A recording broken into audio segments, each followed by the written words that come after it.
president of the International AIDS Society from 90 to 92. And in 89, a Dutch person with HIV was apprehended at Minnesota as he came into the country. And it was the first realization that many people had that there was now, at that time, a policy that required people with HIV to declare their infection to come in, which was obviously a violation of privacy and of their rights. And it was that realization that the law had sneaked up on us that led to a storm of protests at the 1990 conference in San Francisco. There were huge protests at the 1990 AIDS conference. There were calls before the 1990 conference to boycott the meeting.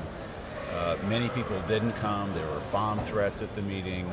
People were really angry at the situation. The closing ceremony was almost completely disrupted by protests when Louis Sullivan spoke for the administration. So it was a huge protest and a move from the IS members to boycott the meeting. It was controversial. Many Americans did not like passing the boycott, but we did. And I think it was appropriate at the time. It took a long time for the law to be changed. Meantime, the meeting that was scheduled in '92 in Boston had to be moved, and it came to Amsterdam. So that's why the last meeting was here.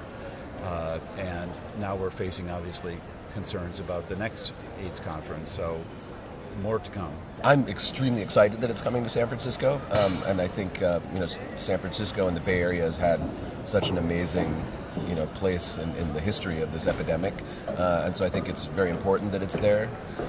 I also think it's extremely important for us to listen to all the voices and all of the pushback, because I think there are some very legitimate concerns.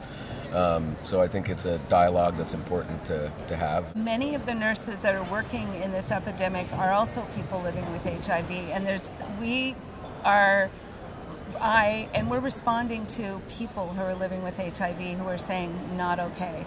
And so it's a challenge, because I'm excited, and I'm excited for it to come to Oakland specifically, because it's an area that needs attention.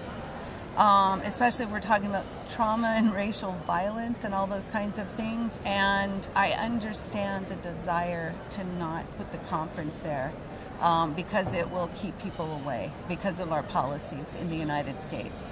And they seem to be getting harder. The U.S. government in general has not been supportive of certain individuals with HIV or with other potential backgrounds, whether it's a criminal record or drug use, etc. And it can be difficult for people to gain access to the United States to come to these meetings. So I completely understand this argument that why should we have a meeting in a location that the official policies that we don't support some of the issues that we're here trying to solve. I mean, this is why we're here. But at the same time, we're in California.